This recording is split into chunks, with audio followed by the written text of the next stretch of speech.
네, 이번에는 다층 퍼셉트론 신경망으로 패션 이미지를 분류해보는 실습을 해보도록 하겠습니다. 먼저 필요한 패키지를 가지고 옵니다. 넘피, 벡터를 처리하기 위한 넘피 패키지, 그리고 각종 그래프를 표시하기 위한 맷플롯 라이브러리, 그리고 딥러닝 라이브러리인 텐서플로우 밑에 케라스에 관련된 레이어들, 또 콜백, 또 유틸리티 데이터셋까지 패키지를 가져오도록 하겠습니다. 패션 아이템 이미지는 케라스에서 제공해주는 데이터 세트인데요. 패션 언더바 엠리스트라고 하면 로드 데이터를 호출을 하면요. Xtrain, Ytrain, Xtest, Ytest 이렇게 가지고 올 수 있습니다. 패션 언더바 엠리스트를 이름을 보면 엠리스트에 패션이 넣어붙였죠. 그래서 엠리스트랑 동일한 형태를 가지고 그 안에 있는 내용만 바뀐 그런 데이터셋입니다. 형태를 보시면 엠리스트랑 동일합니다. 그래서 X트레인은 6만 개 샘플에 행 28, 열 28, 그리고 Y트레인에 6만 개, 그리고 X 언더바 테스트에 10,000개, 28, 28, Y 테스트 10,000개 이렇게 돼 있고요. 여기에 Y트레인 같은 경우에는 0에서 9까지 숫자가 들어가 있는데 각 숫자가 의미하는 게 숫자 손글씨에서는 숫자를 의미하겠지만 여기서는 뭐 0은 뭐 어떤 패션, 1은 또 어떤 아이템 이렇게 나오겠죠. 그래서 그런 것까지 뒤에서 살펴보도록 하겠습니다. 먼저 우리가 풀고자 하는 테스트 샘플 하나를 보겠습니다.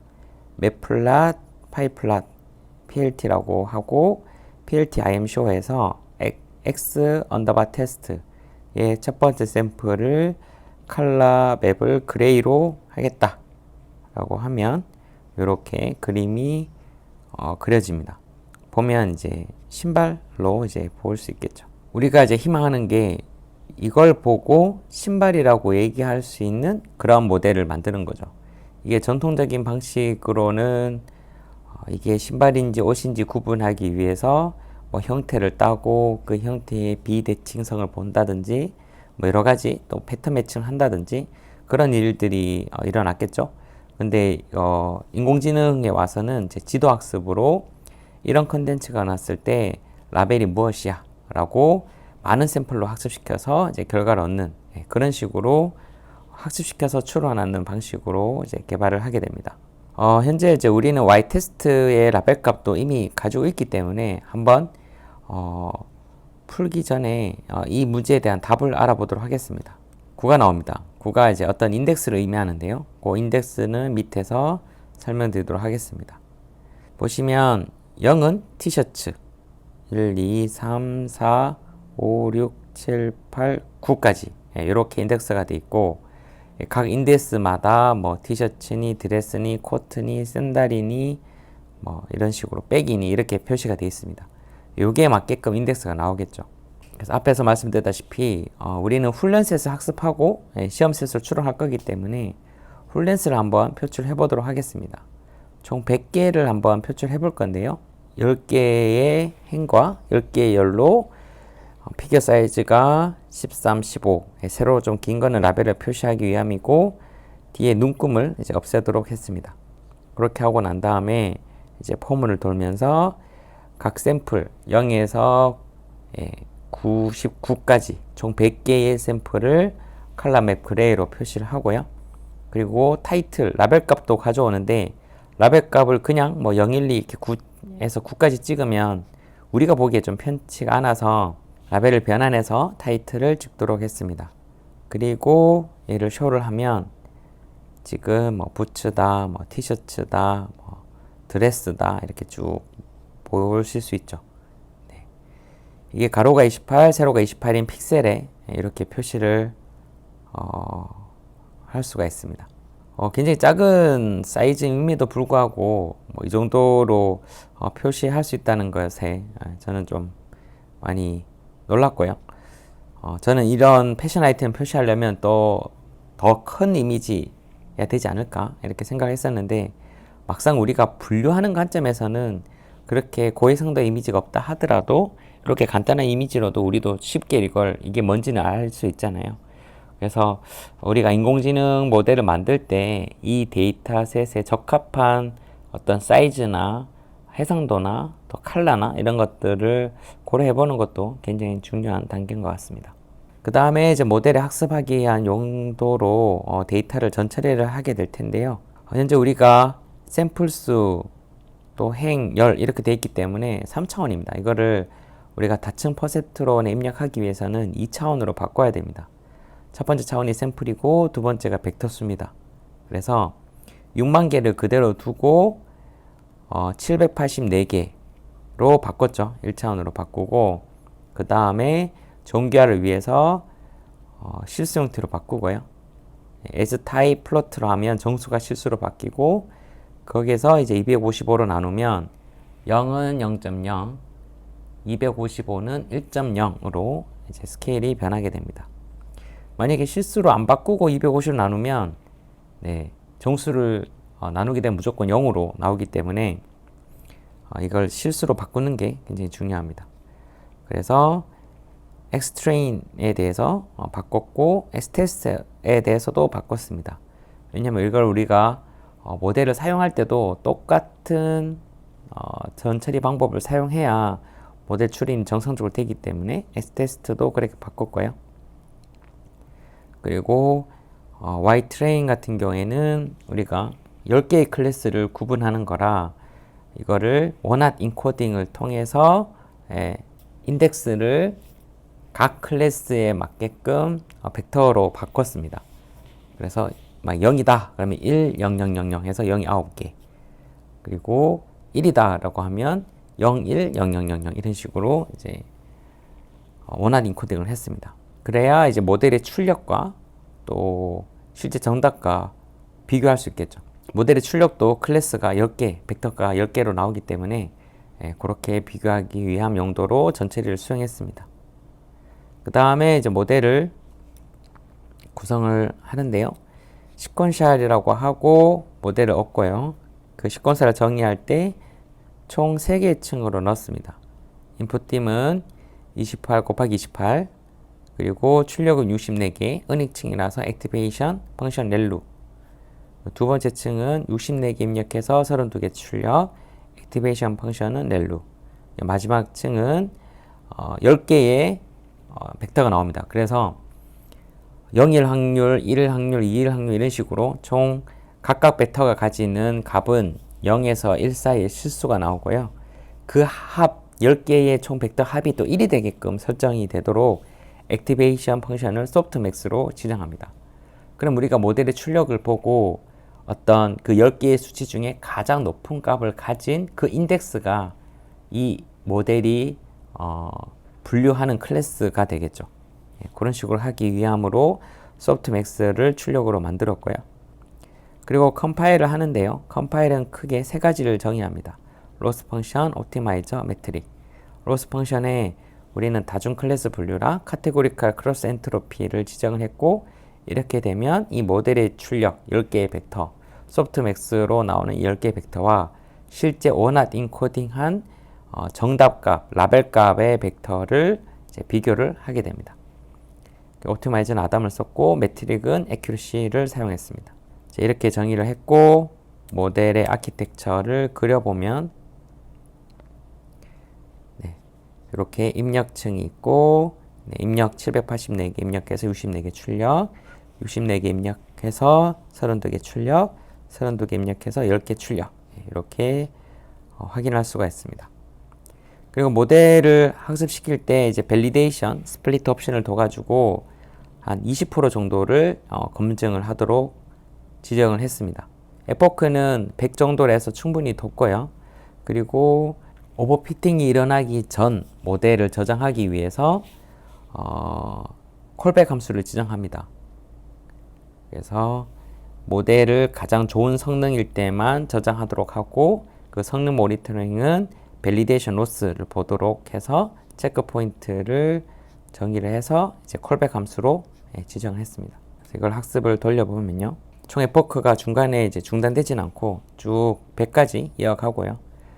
앞에 보이는 게 훈련셋에 해당하는 로스 값, accuracy 이렇게 나오고, 뒤에 것은 검증셋에 해당하는 로스 값, accuracy 이렇게 보실 수가 있고요. 훈련셋에 의해서는 계속 학습이 되고 네트워크 갱신이 되고, 밸리데이션에 대해서는 매 에포크마다 한번 검증용으로 사용하기 때문에 실제 밸리데이션 셋은 모델 아키텍처에 갱신이 일어나지는 않습니다.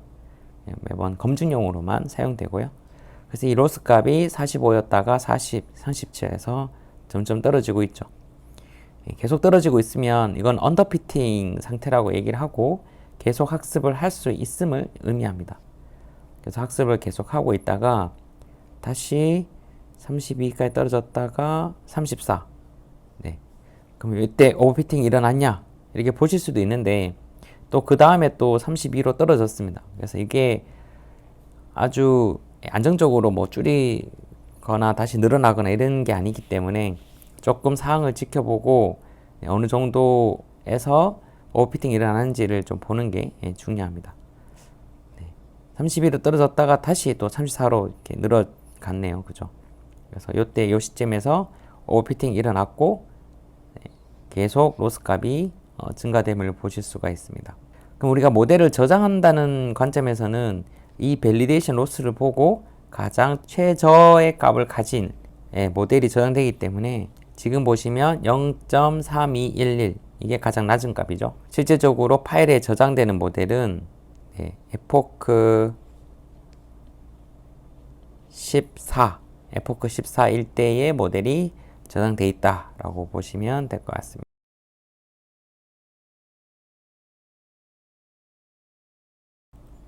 네, 이렇게 학습이 다 됐으면 학습할 때의 그 결과를 히스트라는 변수에 저장을 해뒀습니다. 그래서 이 히스트에 저장된 거를 가시화를 시켜보면요, 히스트의 히스토리 해서 로스 값, 밸리데이션 로스, accuracy, 밸리데이션 accuracy 이렇게 지정해서 표시를 하면 매 에포크마다 트레인 로스는 이렇게 줄어들고요. 밸리데이션 로스는 이렇게 줄어들다가 17 에포크 뭐 이때부터 다시 증가됨을 보실 수 있고, 트레인 애큐러시는 이렇게 증가되고 밸리데이션 애큐러시는 증가되다가 이 정도에서 다시 유지되는 걸 보실 수가 있습니다. 이 상태에 요까지가 요때 이후로 오버피팅이 일어났음을 보실 수가 있죠. 우리는 이제 밸리데이션 로스가 가장 적을 때 모델이 저장되어 있기 때문에 요때쯤 이제 저장되어 있다고 보시면 될 것 같고, 여기 파일 아이콘을 클릭을 하면 요 저장된 파일을 확인할 수가 있습니다. 그래서 로드 모델에서 저장된 파일을 불러와서 모델이라고 하고요. 이걸 하지 않으면 우리가 100 에포크까지 학습한 모델을 그냥 그대로 사용해버리면 오버피팅된 모델을 사용하기 때문에 성능이 더 안 좋을 수 있습니다. 그래서 우리는 오버피팅 전인 모델을 파일에서 로드해서 모델을 구성하고 그 다음에 그 모델을 이뷸레이터해서 X테스트, Y테스트로 평가를 합니다. 그래서 로스랑 애큐러시를 얻으면 그걸 이제 출력을 해보도록 하겠습니다. 0.87 정도면 정확도가 그렇게 높지 않죠. 이거를 좀 개선을 하려면 하이퍼 파라미터 튜닝을 해야 되는데요. 하이퍼 파라미터 튜닝하는 방법은 보시면 학습할 때 에포크를 어떻게 두느냐, 배치 사이즈를 32가 아닌 뭐 다른 걸로 어떻게 하느냐, 그 밸리데이션 스플리트도 어떻게 보면 그 밸리데이션 셋을 어떻게 구성하냐에 따라 모델 성능에 영향을 미치기 때문에 이 부분도 하이퍼 파라미터라고 보시면 됩니다. 이걸 수정해도 모델의 성능에 영향을 미치고요. 가장 먼저 해봐야 될 것들은 이 네트워크 아키텍처를 좀 바꿔보는 걸 권장드립니다. 그래서 이 입력 딤, 그러니까 784개랑 출력 10개, 이거는 수정하기 힘들고요. 이건 수정하면 안 되고, 이걸 수정한다는 얘기는 데이터 입출력 자체가 바뀌기 때문에 또 수정할 것이 많이 생깁니다. 그래서 이거 두 가지는 수정하지 말고, 이 입력을 해서 출력하는 첫 번째 층의 이 64개를 뭐 128개로 하겠다든지, 두 번째 층을 32개가 아닌 64개로 한다든지, 또는 2층을 1개가 아니라 한 3개 정도 더 쌓는다든지, 그리고 컴파일 할 때 로스도 사실 딱 고정을 시켜 놓는 게 좋습니다. 왜냐하면 이 소프트맥스랑 이 로스랑 또 라벨 값이랑 다 매칭돼서 설계를 했기 때문에 이 부분을 수정하지 말고 옵티마이저가 이제 아담이나 RMS 프랏 이런 걸로 바꿔가면서 모델의 성능에 영향을 미치는지 개선할 수 있는지를 확인해 볼 수 있습니다. 이렇게 수정이 됐다면 이 쉘을 다시 시작을 하고 쭉쭉 실행해서 다시 학습을 하고 학습된 결과를 다시 로딩해서 보면 결과치가 또 더 상향되거나 또는 더 낮아지거나 뭐 여러 가지 보실 수 있겠죠. 이걸 통해서 이제 최적의 하이퍼 파라메타를 찾는 과정, 이 과정이 굉장히 중요하다고 보실 수 있습니다. 이렇게 찾았더라면 그 모델에 실제 우리가 풀려고 하는 문제 X테스트로 프리딕트해서 Y프레드를 가지고 이 Y프레드의 아그맥스, 이 Y프레드에는 10개의 클래스에 있는 확률값이 나오고 그게 총 10,000개의 샘플 수를 현재 결과를 얻을 수 있습니다. 근데 우리가 이제 실제 정답과 비교할 때는 0, 1, 2, 3, 4에서 9까지 되는 인덱스로 비교를 할 거기 때문에 이거를 아규맥스를 통해서 그런 나눠져 있는 벡터를 하나로 합쳐서 샘플 하나당 한 개 수치를 얻도록 하고요. 그거를 이제 파일에 저장을 하면 이렇게 y_프레드.csv 파일을 얻을 수 있습니다. 이 파일을 다운로드 받아서 제출하면 이 스코어를 얻을 수가 있습니다. 이번 실습에서는 패션 아이템 이미지인 패션 언더바 엠리스트 이 데이터셋을 이용해서 이미지를 입력하고 그게 적절한 라벨 값을 출력하는 그런 모델을 만들어 봤습니다. 그걸 하기 위해 데이터셋을 로딩을 했고요. 또 샘플도 몇 개 확인이 됐고 훈련 세대 샘플 이미지도 이렇게 가시화 시켜 봤고요. 또 이미지에 적합한 전처리, 또 라벨에 적합한 전처리를 수행을 했고 모델 아키텍처를 이렇게 구성하고 난 다음에 컴파일까지 수행을 했습니다. 그리고 모델 아키텍처를 봤고요. 모델 체크 포인트를 통해서 검증셋의 로스가 가장 적을 때 모델을 저장할 수 있도록 지정해서 이제 모델을 학습을 시켰습니다. 학습된 결과를 이렇게 가시화를 통해서 매 에포크마다 트레인의 로스, 밸리데이션 로스, 또 애큐러시를 체크를 해봤고 요때 이제 오버피팅이 일어났음을 확인을 할 수 있었습니다. 그리고 검증셋의 로스가 가장 적을 때 모델이 파일로 저장되어 있는데 그 파일을 로딩을 해서 모델 평가를 해봤습니다. 그리고 하이퍼 파라메터를 어떻게 튜닝할 건지, 우리 여기서 수정할 수 있는 하이퍼 파라메터가 뭔지 그런 부분들을 설명을 해드렸고요. 그걸 통해서 정확도를 계속 높이는 그런 과정을 수행을 하고요. 이 정도가 최적이다 라고 판단이 들면 그거를 최종적으로 제출할 파일로 저장하고 난 다음에 제출하시면 점수를 얻을 수가 있습니다.